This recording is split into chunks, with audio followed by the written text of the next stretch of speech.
Well, hello, beautiful listener. Do you think you can solve the case before Sherlock? Because I have another marvellous mystery with relaxing rain sounds for you today. So grab a cuppa, get yourself cozied in, and don't forget to like and subscribe if you enjoy this audiobook. The Adventure of the Devil's Foot by Arthur Conan Doyle.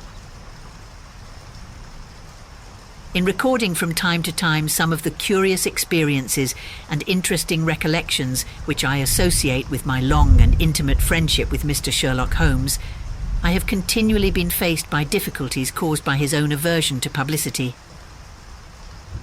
To his sombre and cynical spirit, all popular applause was always abhorrent, and nothing amused him more at the end of a successful case than to hand over the actual exposure to some orthodox official, and to listen with a mocking smile to the general chorus of misplaced congratulation. It was indeed this attitude upon the part of my friend, and certainly not any lack of interesting material, which has caused me of late years to lay very few of my records before the public. My participation in some of his adventures was always a privilege which entailed discretion and reticence upon me.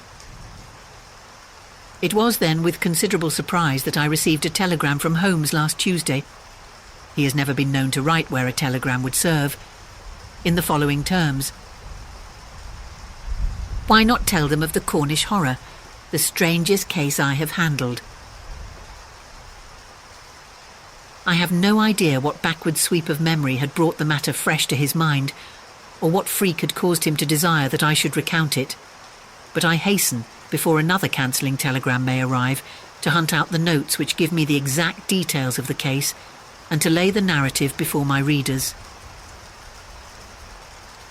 It was then, in the spring of the year 1897, that Holmes's iron constitution showed some symptoms of giving way in the face of constant hard work of a most exacting kind, aggravated perhaps by occasional indiscretions of his own. In March of that year, Dr. Beauregard of Harley Street, whose dramatic introduction to Holmes I may some day recount, gave positive injunctions that the famous private agent lay aside all his cases and surrender himself to complete rest if he wished to avert an absolute breakdown.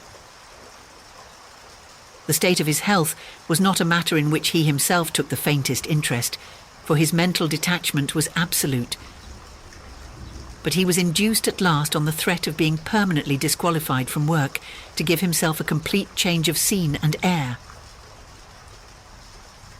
Thus it was that in the early spring of that year we found ourselves together in a small cottage near Poldhu Bay, at the further extremity of the Cornish peninsula. It was a singular spot, and one peculiarly well suited to the grim humour of my patient.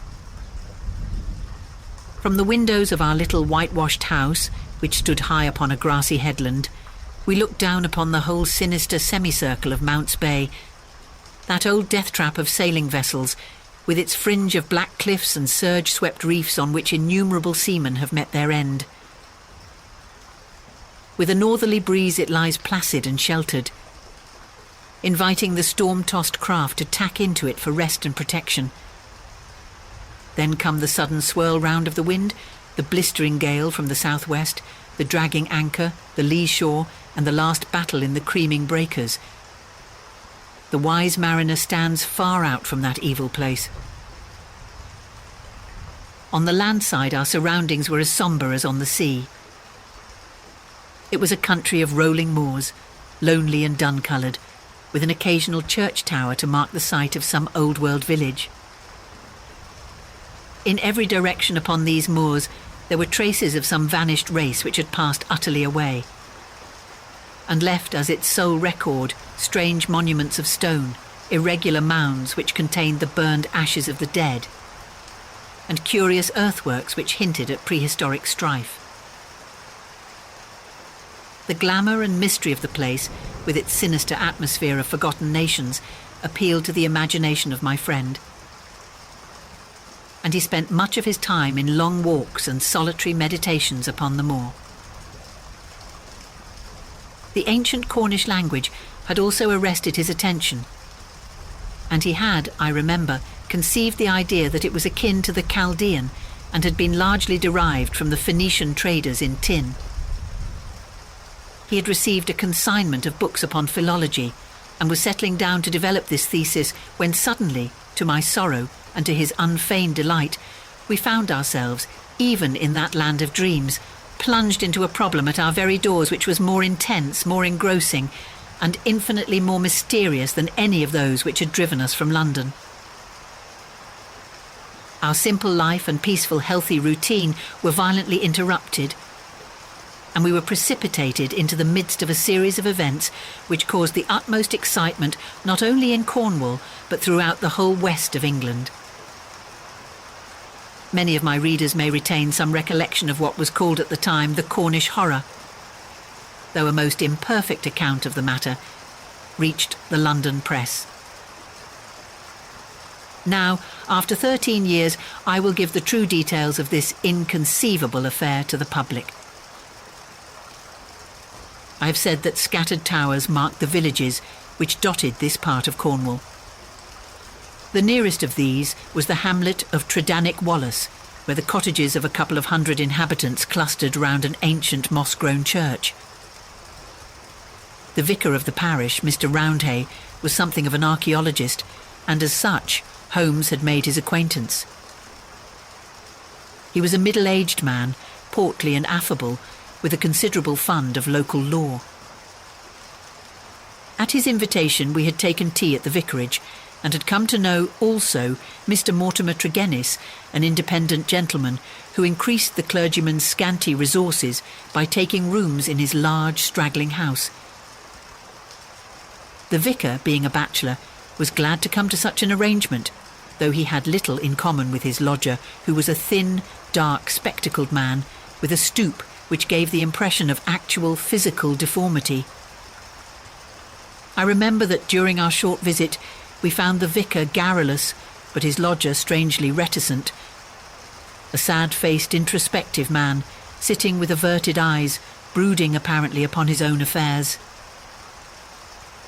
These were the two men who entered abruptly into our little sitting room on Tuesday, March the 16th, shortly after our breakfast hour, as we were smoking together, preparatory to our daily excursion upon the moors. "Mr. Holmes," said the vicar in an agitated voice, "the most extraordinary and tragic affair has occurred during the night. It is the most unheard-of business. We can only regard it as a special providence that you should chance to be here at the time, for in all England you are the one man we need."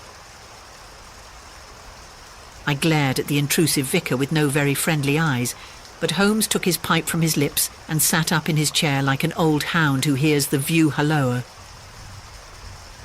He waved his hand to the sofa, and our palpitating visitor with his agitated companion sat side by side upon it. Mr. Mortimer Tregennis was more self-contained than the clergyman, but the twitching of his thin hands and the brightness of his dark eyes showed that they shared a common emotion. "Shall I speak, or you?" he asked of the vicar. "Well, as you seem to have made the discovery, whatever it may be, and the vicar to have had it second-hand, perhaps you had better do the speaking," said Holmes. I glanced at the hastily clad clergyman with the formally dressed lodger seated beside him, and was amused at the surprise which Holmes's simple deduction had brought to their faces. "Perhaps I had best say a few words first," said the vicar, "and then you can judge if you will listen to the details from Mr. Tregennis, or whether we should not hasten at once to the scene of this mysterious affair. I may explain, then, that our friend here spent last evening in the company of his two brothers, Owen and George, and of his sister Brenda at their house of Tredannick Water, which is near the old stone cross upon the moor. He left them shortly after 10 o'clock, playing cards round the dining-room table, in excellent health and spirits. This morning, being an early riser, he walked in that direction before breakfast, and was overtaken by the carriage of Dr. Richards, who explained that he had just been sent for on a most urgent call to Tredannick Water. Mr. Mortimer Tregennis naturally went with him. When he arrived at Tredannick Water, he found an extraordinary state of things. His 2 brothers and his sister were seated round the table exactly as he had left them. The cards still spread in front of them, and the candles burned down to their sockets. The sister lay back, stone dead, in her chair, while the 2 brothers sat on each side of her, laughing, shouting and singing, the senses stricken clean out of them. All 3 of them, the dead woman and the 2 demented men, retained upon their faces an expression of the utmost horror, a convulsion of terror which was dreadful to look upon. There was no sign of the presence of anyone in the house, except Mrs. Porter, the old cook and housekeeper, who declared that she had slept deeply and heard no sound during the night. Nothing had been stolen or disarranged, and there is absolutely no explanation of what the horror can be, which has frightened a woman to death and 2 strong men out of their senses. There is the situation, Mr. Holmes, in a nutshell, and if you can help us to clear it up, you will have done a great work. I had hoped that in some way I could coax my companion back into the quiet which had been the object of our journey. But one glance at his intense face and contracted eyebrows told me how vain was now the expectation. He sat for some little time in silence, absorbed in the strange drama which had broken in upon our peace. "I will look into this matter," he said at last. "On the face of it, it would appear to be a case of a very exceptional nature. Have you been there yourself, Mr. Roundhay?" "No, Mr. Holmes. Mr. Tregennis brought back the account to the vicarage, and I at once hurried over with him to consult you." "How far is it to the house where this singular tragedy occurred?" "About a mile inland." "Then we shall walk over together. But before we start, I must ask you a few questions, Mr. Mortimer Tregennis." The other had been silent all this time, but I had observed that his more controlled excitement was even greater than the obtrusive emotion of the clergyman. He sat with a pale, drawn face, his anxious gaze fixed upon Holmes, and his thin hands clasped convulsively together. His pale lips quivered as he listened to the dreadful experience which had befallen his family, and his dark eyes seemed to reflect something of the horror of the scene. "Ask what you like, Mr. Holmes," said he eagerly. "It is a bad thing to speak of, but I will answer you the truth." "Tell me about last night." "Well, Mr. Holmes, I supped there, as the vicar has said, and my elder brother George proposed a game of whist afterwards. We sat down about 9 o'clock. It was 10:15 when I moved to go. I left them all round the table as merry as could be." "Who let you out?" "Mrs. Porter had gone to bed, so I let myself out. I shut the hall door behind me. The window of the room in which they sat was closed, but the blind was not drawn down. There was no change in door or window this morning, or any reason to think that any stranger had been to the house. Yet there they sat, driven clean mad with terror, and Brenda lying dead of fright, with her head hanging over the arm of the chair. I'll never get the sight of that room out of my mind so long as I live."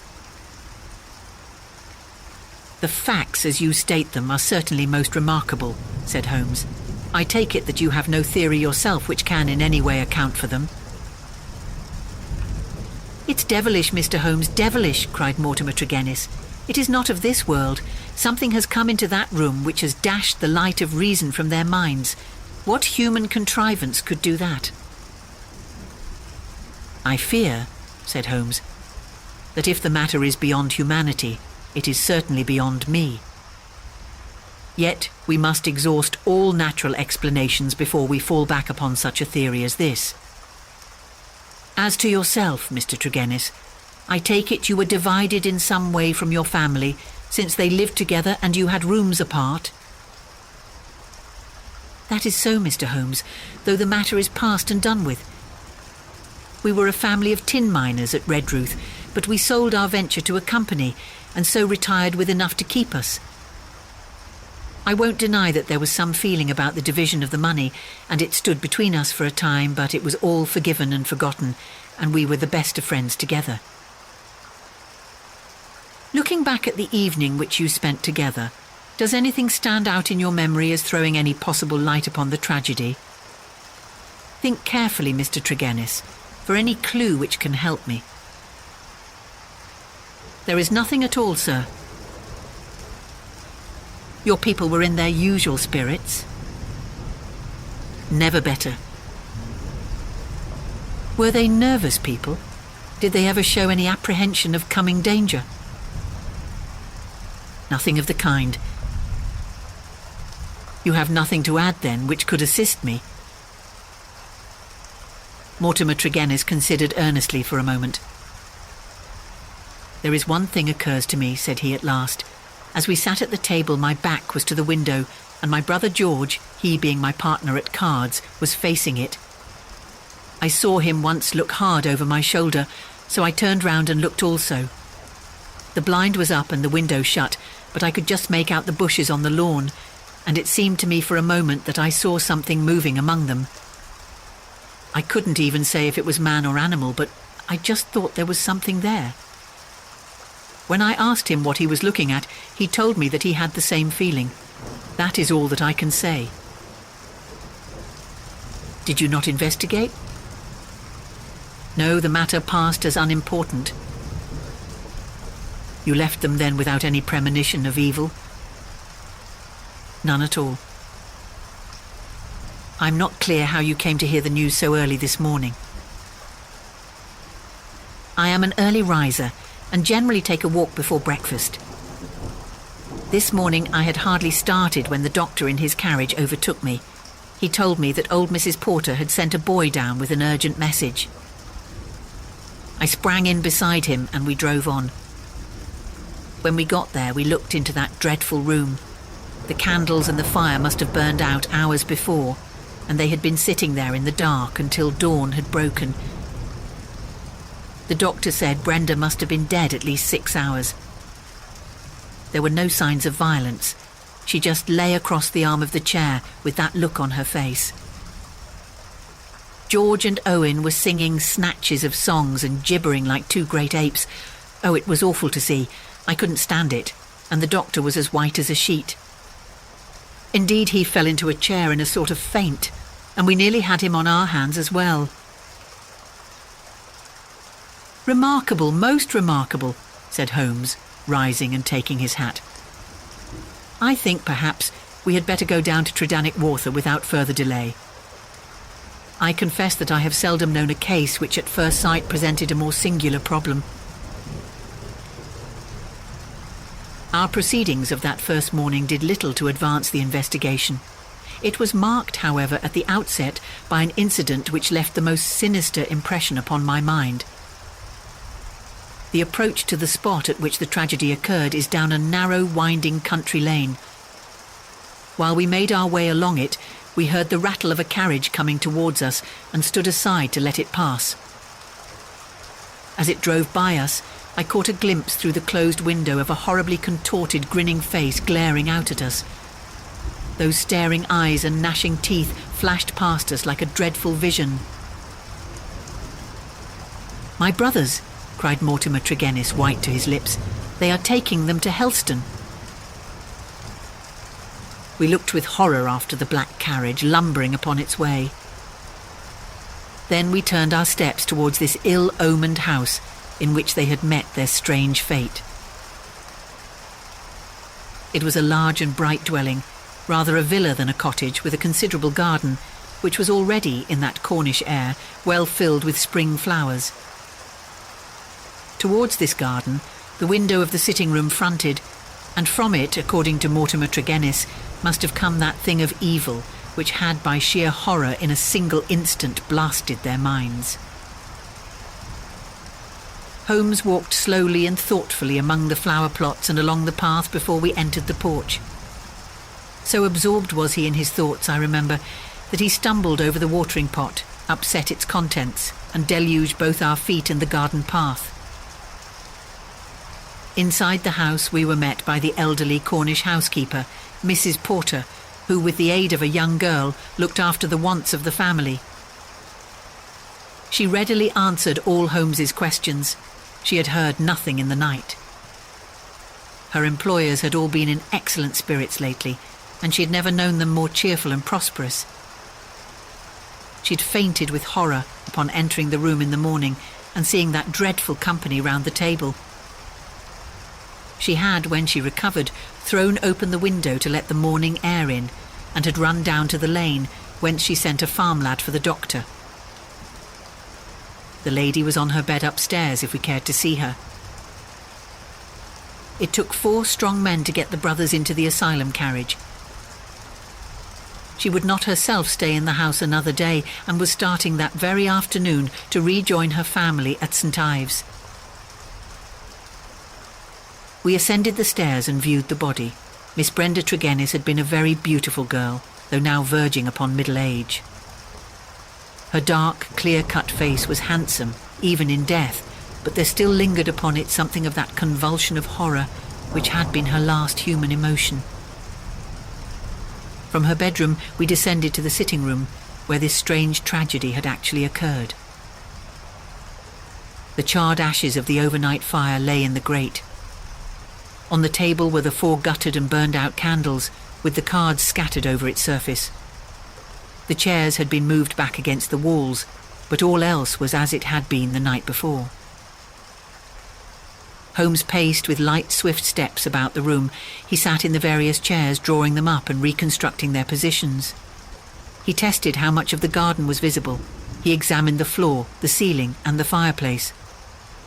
But never once did I see that sudden brightening of his eyes and tightening of his lips, which would have told me that he saw some gleam of light in this utter darkness. "Why a fire?" he asked once. Had they always a fire in this small room on a spring evening? Mortimer Tregennis explained that the night was cold and damp. For that reason, after his arrival, the fire was lit. "What are you going to do now, Mr. Holmes?" he asked. My friend smiled and laid his hand upon my arm. "I think, Watson, that I shall resume that course of tobacco poisoning which you have so often and so justly condemned," said he. "With your permission, gentlemen, we will now return to our cottage, for I am not aware that any new factor is likely to come to our notice here. I will turn the facts over in my mind, Mr. Tregennis, and should anything occur to me, I will certainly communicate with you and the vicar. In the meantime, I wish you both good morning." It was not until long after we were back in Poldhu Cottage that Holmes broke his complete and absorbed silence. He sat coiled in his armchair, his haggard and ascetic face hardly visible amid the blue swirl of his tobacco smoke, his black brows drawn down, his forehead contracted, his eyes vacant and far away. Finally, he laid down his pipe and sprang to his feet. "It won't do, Watson," said he with a laugh. "Let us walk along the cliffs together and search for flint arrows. We are more likely to find them than clues to this problem. To let the brain work without sufficient material is like racing an engine. It racks itself to pieces. The sea air, sunshine and patience, Watson. All else will come. Now let us calmly define our position, Watson," he continued as we skirted the cliffs together. "Let us get a firm grip of the very little which we do know, so that when fresh facts arise we may be ready to fit them into their places. I take it, in the first place, that neither of us is prepared to admit diabolical intrusions into the affairs of men. Let us begin by ruling that entirely out of our minds." "Very good. There remain 3 persons who have been grievously stricken by some conscious or unconscious human agency. That is firm ground. Now, when did this occur? Evidently, assuming his narrative to be true, it was immediately after Mr. Mortimer Tregennis had left the room. That is a very important point. The presumption is that it was within a few minutes afterwards. The cards still lay upon the table. It was already past their usual hour for bed. Yet they had not changed their position or pushed back their chairs. I repeat, then, that the occurrence was immediately after his departure, and not later than 11 o'clock last night. Our next obvious step is to check, so far as we can, the movements of Mortimer Tregennis after he left the room. In this there is no difficulty, and they seem to be above suspicion. Knowing my methods as you do, you were of course conscious of the somewhat clumsy water-pot expedient by which I obtained a clearer impress of his foot than might otherwise have been possible. The wet, sandy path took it admirably. Last night was also wet, you will remember, and it was not difficult, having obtained a sample print, to pick out his track among others and to follow his movements. He appears to have walked away swiftly in the direction of the vicarage.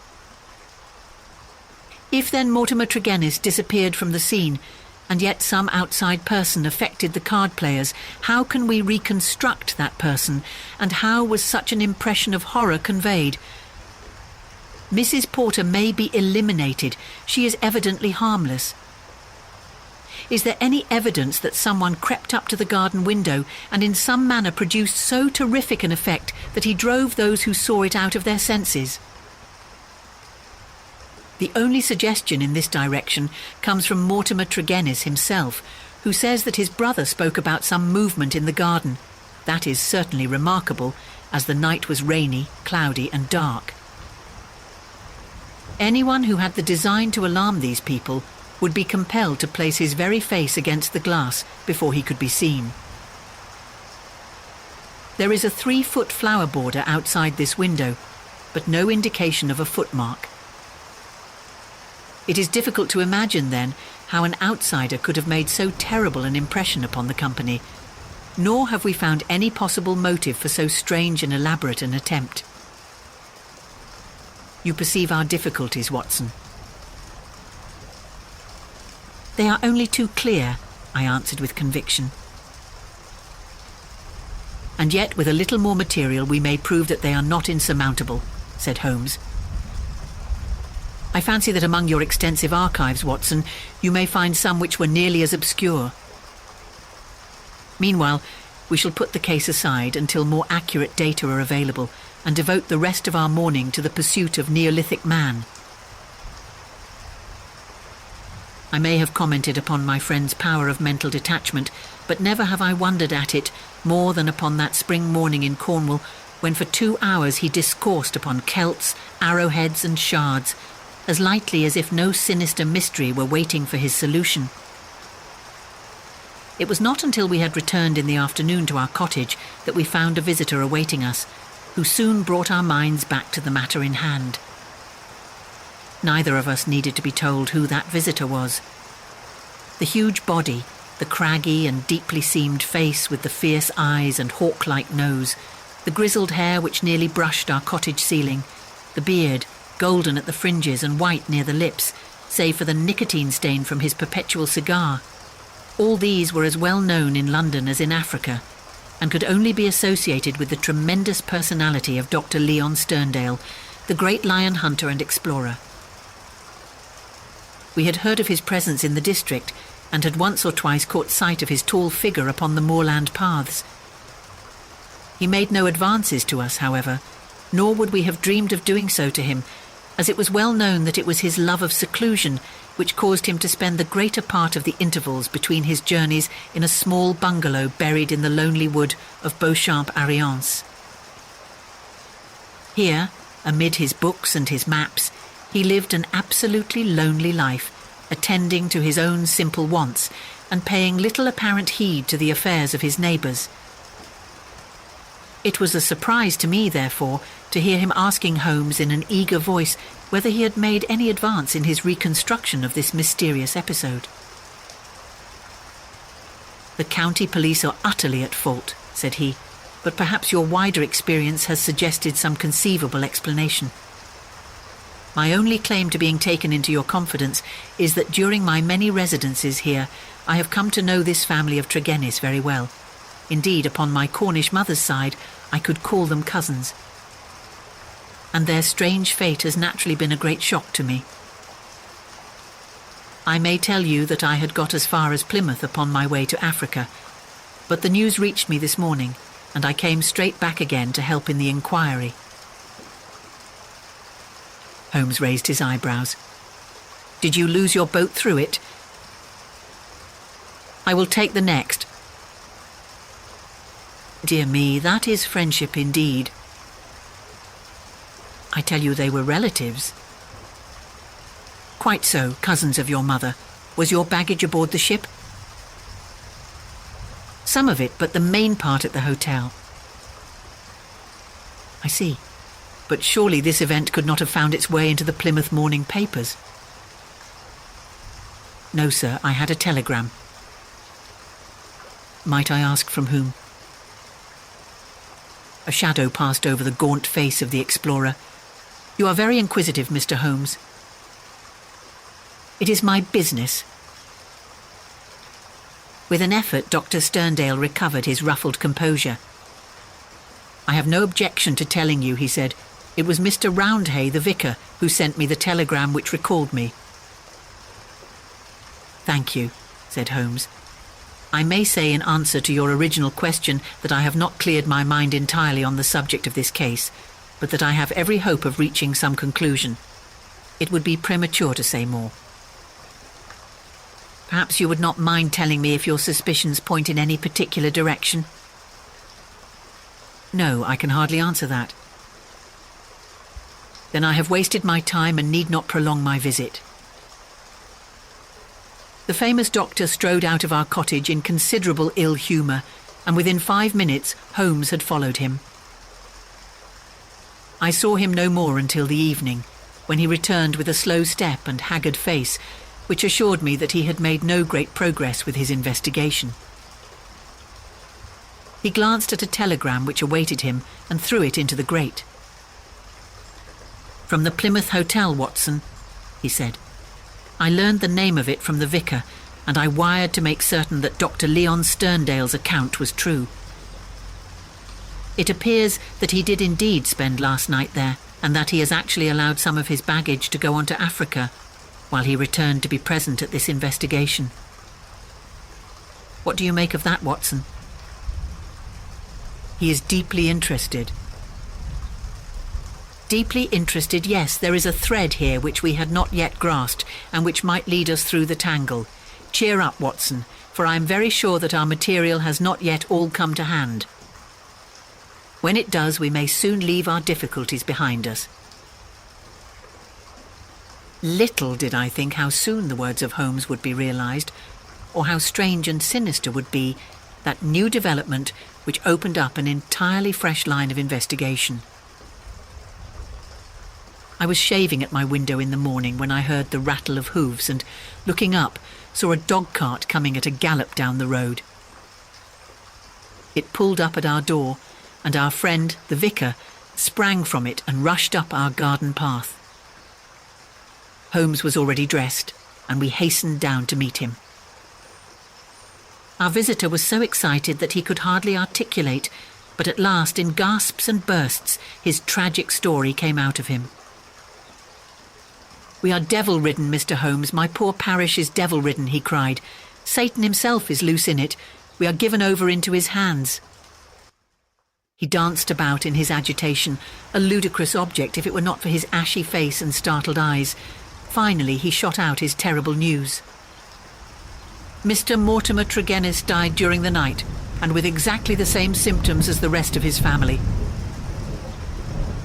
Holmes sprang to his feet, all energy in an instant. Can you fit us both into your dog cart? Yes, I can. Then, Watson, we will postpone our breakfast. Mr. Roundhay, we are entirely at your disposal. Hurry, hurry, before things get disarranged. The lodger occupied 2 rooms at the vicarage, which were in an angle by themselves, the one above the other. Below was a large sitting room. Above, his bedroom. They looked out upon a croquet lawn which came up to the windows. We had arrived before the doctor or the police, so that everything was absolutely undisturbed. Let me describe exactly the scene as we saw it upon that misty March morning. It has left an impression which can never be effaced from my mind. The atmosphere of the room was of a horrible and depressing stuffiness. The servant who had first entered had thrown up the window, or it would have been even more intolerable. This might partly be due to the fact that a lamp stood flaring and smoking on the centre table. Beside it sat the dead man, leaning back in his chair, his thin beard projecting, his spectacles pushed up onto his forehead, and his lean, dark face turned towards the window and twisted into the same distortion of terror which had marked the features of his dead sister. His limbs were convulsed and his fingers contorted as though he had died in a very paroxysm of fear. He was fully clothed, though there were signs that his dressing had been done in a hurry. We had already learned that his bed had been slept in and that the tragic end had come to him in the early morning. One realised the red-hot energy which underlay Holmes's phlegmatic exterior when one saw the sudden change which came over him from the moment that he entered the fatal apartment. In an instant, he was tense and alert, his eyes shining, his face set, his limbs quivering with eager activity. He was out on the lawn, in through the window, round the room and up into the bedroom, for all the world like a dashing foxhound drawing a cover. In the bedroom he made a rapid cast around and ended by throwing open the window, which appeared to give him some fresh cause for excitement, for he leaned out of it with loud ejaculations of interest and delight.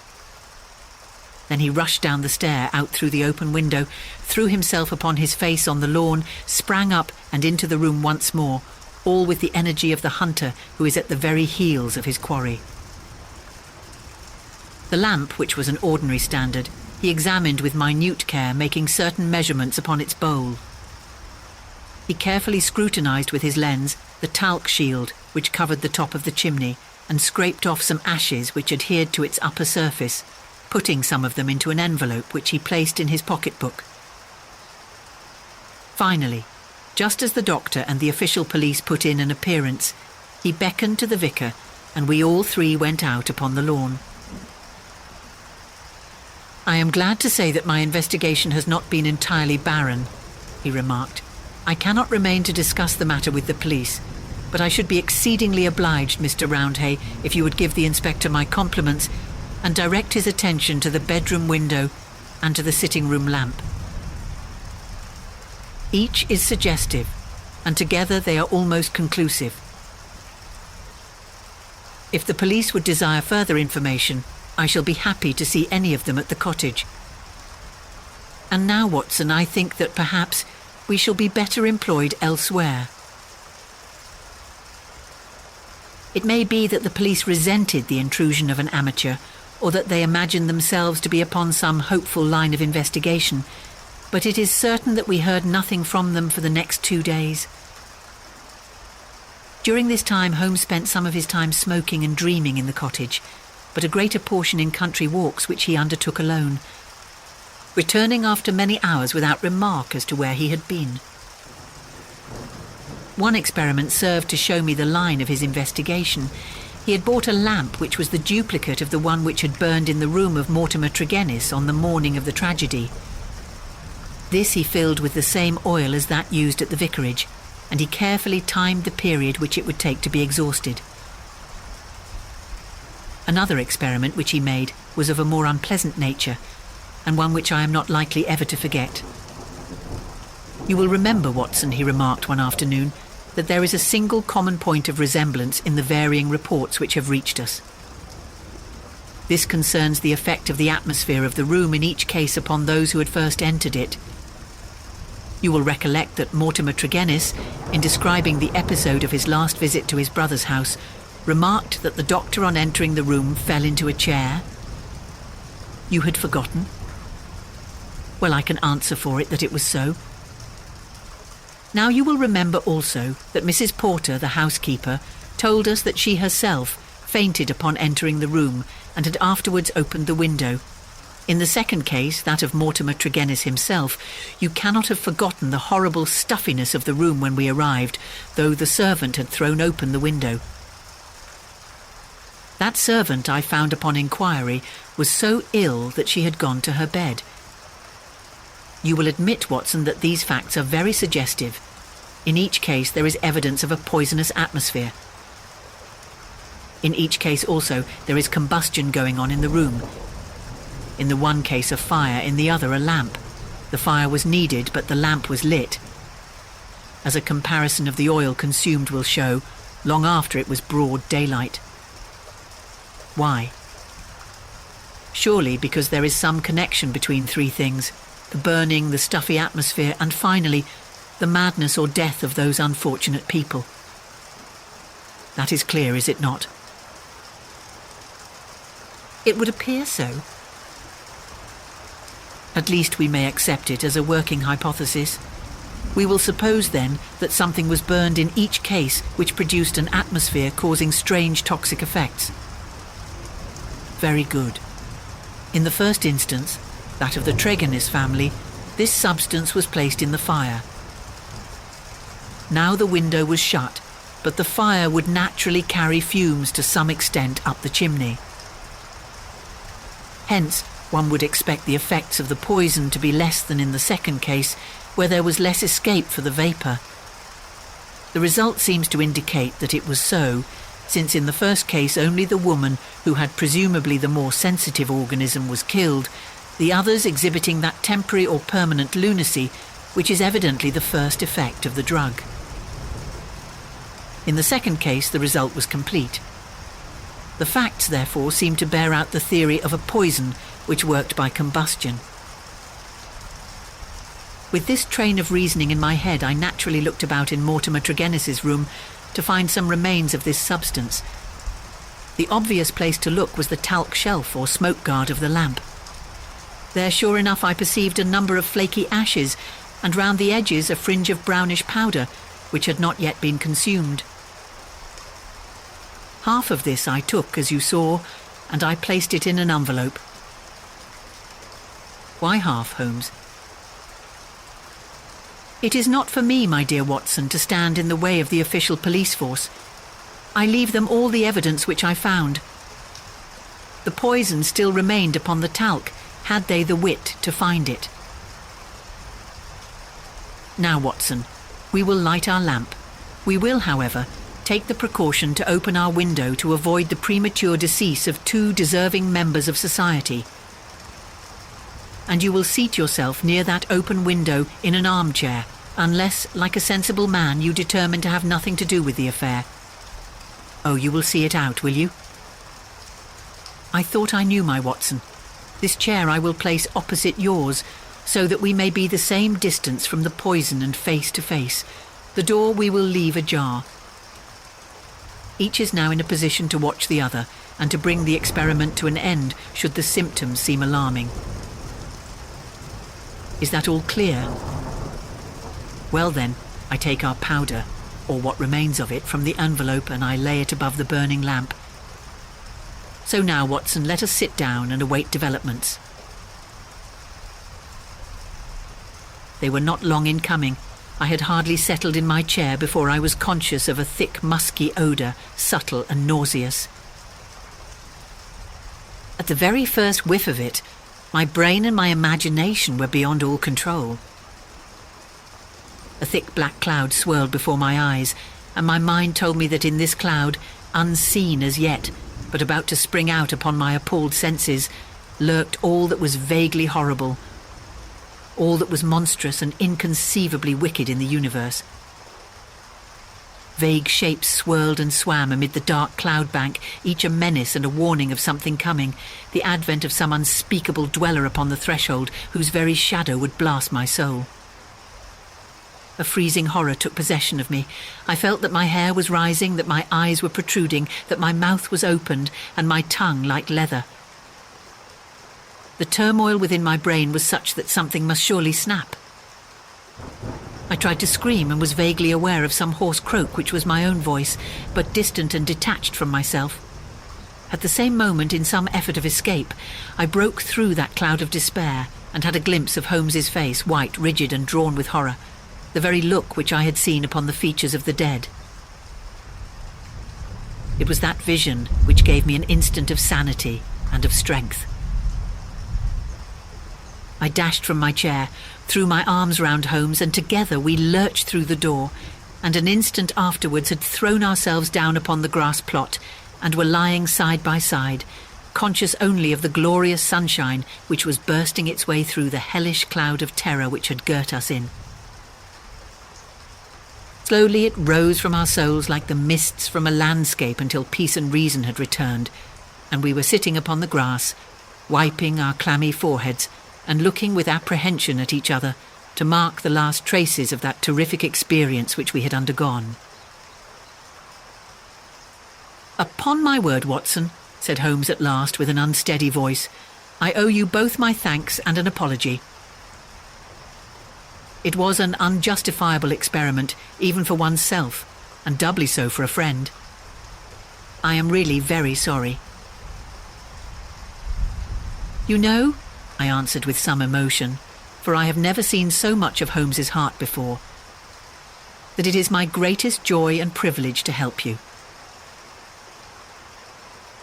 He relapsed at once into the half-humorous, half-cynical vein which was his habitual attitude to those about him. "It would be superfluous to drive us mad, my dear Watson," said he. "A candid observer would certainly declare that we were so already before we embarked upon so wild an experiment. I confess that I never imagined that the effect could be so sudden and so severe." He dashed into the cottage, and reappearing with a burning lamp held at full arm's length, he threw it among a bank of brambles. "We must give the room a little time to clear. I take it, Watson, that you have no longer a shadow of a doubt as to how these tragedies were produced?" "None whatever." "But the cause remains as obscure as before. Come into the arbour here, and let us discuss it together. That villainous stuff seems still to linger round my throat.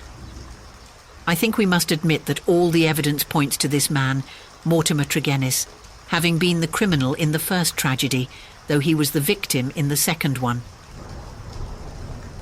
We must remember in the first place that there is some story of a family quarrel, followed by a reconciliation. How bitter that quarrel may have been, or how hollow the reconciliation, we cannot tell. When I think of Mortimer Tregennis, with the foxy face and the small, shrewd, beady eyes behind the spectacles, he is not a man whom I should judge to be of a particularly forgiving disposition. Well, in the next place, you will remember that this idea of someone moving in the garden, which took our attention for a moment from the real cause of the tragedy, emanated from him. He had a motive in misleading us. Finally, if he did not throw the substance into the fire at the moment of leaving the room, who did do so? The affair happened immediately after his departure. Had anyone else come in, the family would certainly have risen from the table. Besides, in peaceful Cornwall, visitors did not arrive after 10 o'clock at night. We may take it, then, that all the evidence points to Mortimer Tregennis as the culprit. Then his own death was suicide. Well, Watson, it is on the face of it a not impossible supposition. The man who had the guilt upon his soul of having brought such a fate upon his own family might well be driven by remorse to inflict it upon himself. There are, however, some cogent reasons against it. Fortunately, there is one man in England who knows all about it, and I have made arrangements by which we shall hear the facts this afternoon from his own lips. Ah, he is a little before his time. Perhaps you would kindly step this way, Dr. Leon Sterndale. We have been conducing a chemical experiment indoors, which has left our little room hardly fit for the reception of so distinguished a visitor. I had heard the click of the garden gate, and now the majestic figure of the great African explorer appeared upon the path. He turned in some surprise towards the rustic arbour in which we sat. "You sent for me, Mr. Holmes.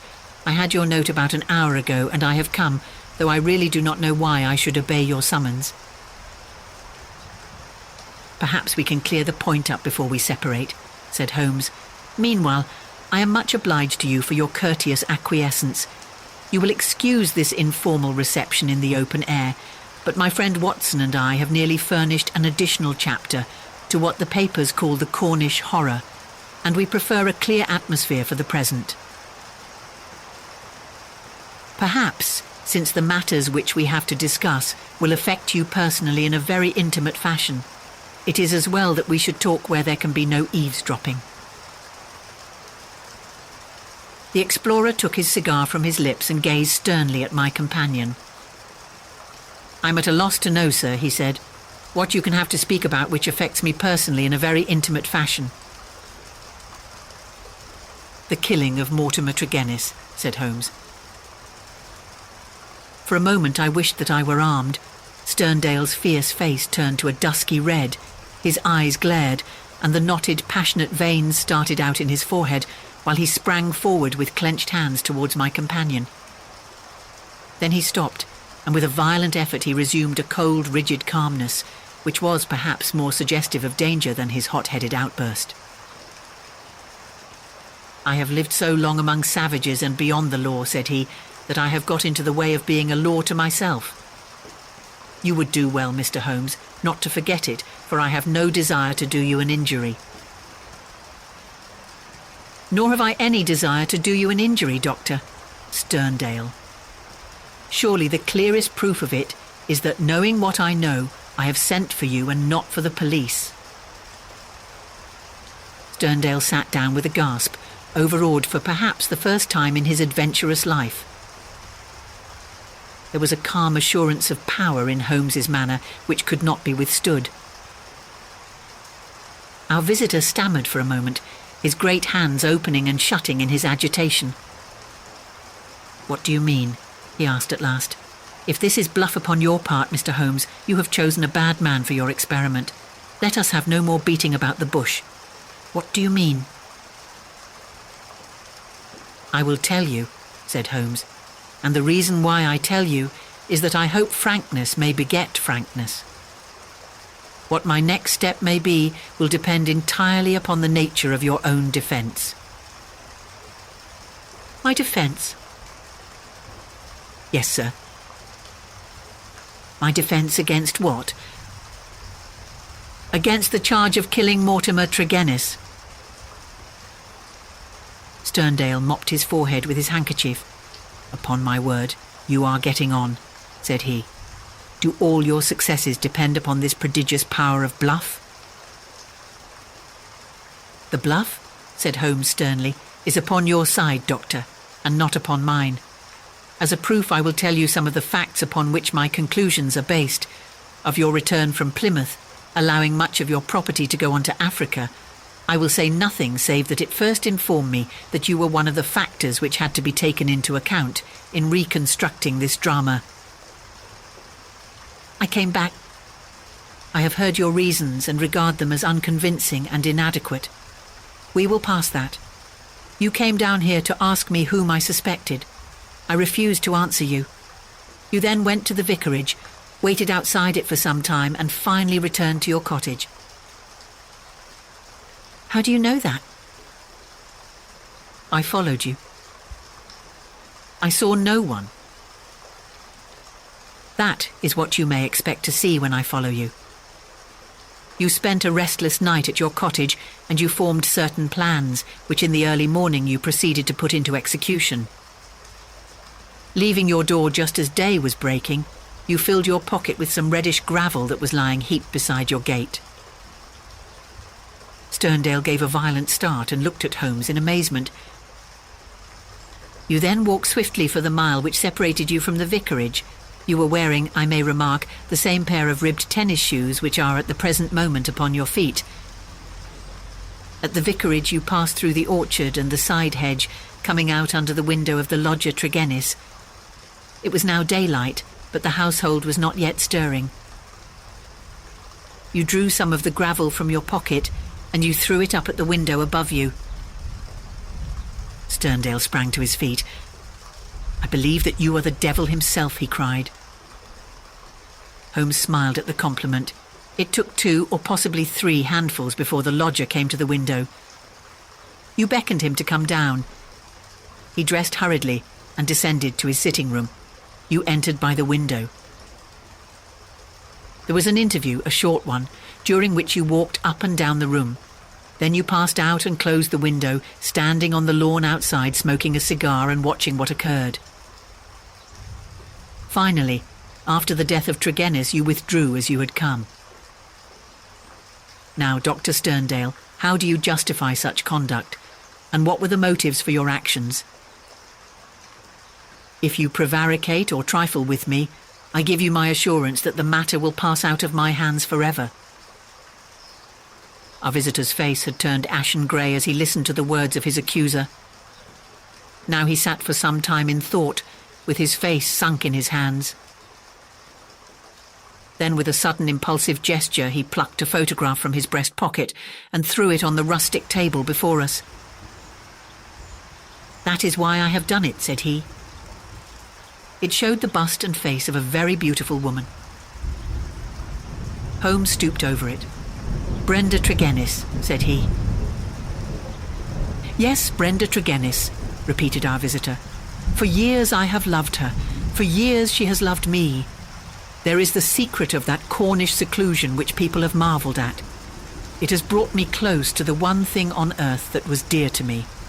I could not marry her, for I have a wife who has left me for years, and yet whom, by the deplorable laws of England, I could not divorce. For years Brenda waited. For years I waited. And this is what we have waited for."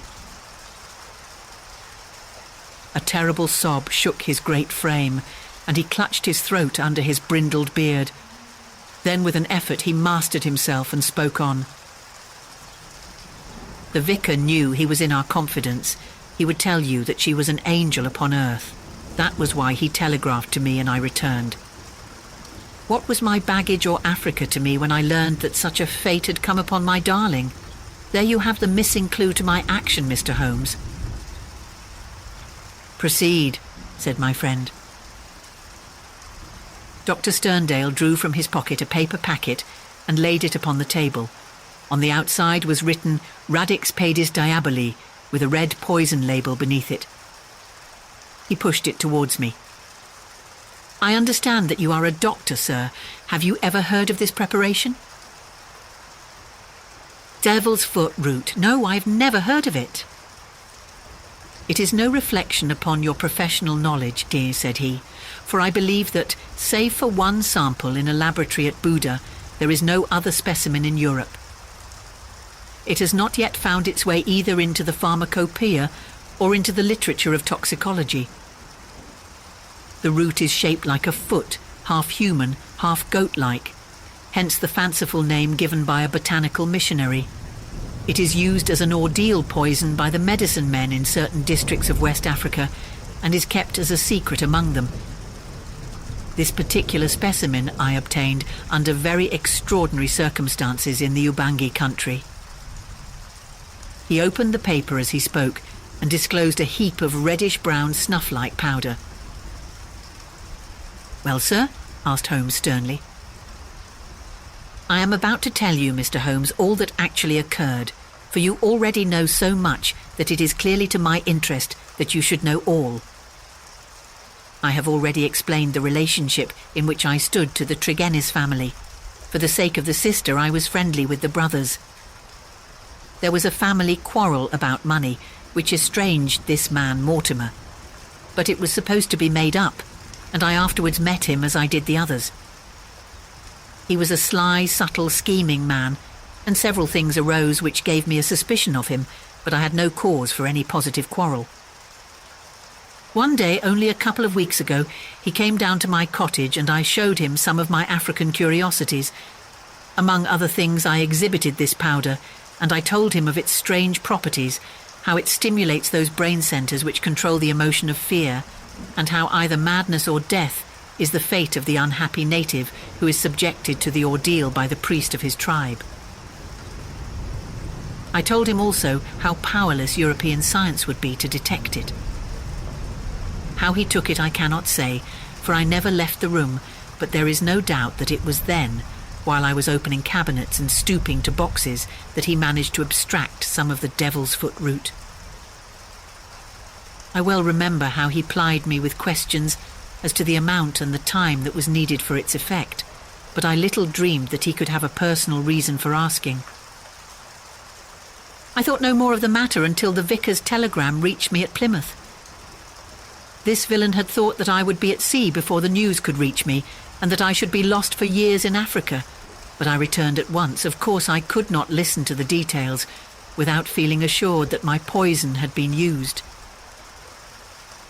I came round to see you on the chance that some other explanation had suggested itself to you. But there could be none. I was convinced that Mortimer Tregennis was the murderer, that for the sake of money, and with the idea perhaps, that if the other members of his family were all insane, he would be the sole guardian of their joint property. He had used the devil's foot powder upon them, driven 2 of them out of their senses, and killed his sister Brenda, the one human being whom I have ever loved, or who has ever loved me. There was his crime. What was to be his punishment? Should I appeal to the law? Where were my proofs? I knew that the facts were true, but could I help to make a jury of countrymen believe so fantastic a story? I might or I might not, but I could not afford to fail. My soul cried out for revenge. I have said to you once before, Mr. Holmes, that I have spent much of my life outside the law, and that I have come at last to be a law to myself. So it was, even now, I determined that the fate which he had given to others should be shared by himself. Either that, or I would do justice upon him with my own hand. In all England there can be no man who sets less value upon his own life than I do at the present moment. Now I have told you all. You have yourself supplied the rest. I did, as you say, after a restless night, set off early from my cottage. I foresaw the difficulty of arousing him, so I gathered some gravel from the pile which you have mentioned, and I used it to throw up to his window. He came down and admitted me through the window of the sitting room. I laid his offence before him. I told him that I had come both as judge and executioner. The wretch sank into a chair, paralysed at the sight of my revolver. I lit the lamp, put the powder above it, and stood outside the window, ready to carry out my threat to shoot him should he try to leave the room. In 5 minutes he died. My God, how he died! But my heart was flint, for he endured nothing which my innocent darling had not felt before him. There is my story, Mr. Holmes. Perhaps if you loved a woman, you would have done as much yourself. At any rate, I am in your hands. You can take what steps you like. As I have already said, there is no man living who can fear death less than I do. Holmes sat for some little time in silence. "What were your plans?" he asked at last. "I had intended to bury myself in Central Africa. My work there is but half finished." "Go and do the other half," said Holmes. "I at least am not prepared to prevent you." Dr. Sterndale raised his giant figure, bowed gravely, and walked from the arbour. Holmes lit his pipe and handed me his pouch. "Some fumes which are not poisonous would be a welcome change," said he. "I think you must agree, Watson, that it is not a case in which we are called upon to interfere. Our investigation has been independent, and our action shall be so also. You would not denounce the man?" "Certainly not," I answered. "I have never loved, Watson, but if I did, and if the woman I loved had met such an end, I might act even as our lawless lion hunter has done. Who knows?" "Well, Watson, I will not offend your intelligence by explaining what is obvious. The gravel upon the window-sill was, of course, the starting point of my research. It was unlike anything in the vicarage garden. Only when my attention had been drawn to Dr. Sterndale and his cottage did I find its counterpart. The lamp shining in broad daylight and the remains of powder upon the shield were successive links in a fairly obvious chain. And now, my dear Watson, I think we may dismiss the matter from our mind and go back with a clear conscience to the study of those Chaldean roots which are surely to be traced in the Cornish branch of the great Celtic speech.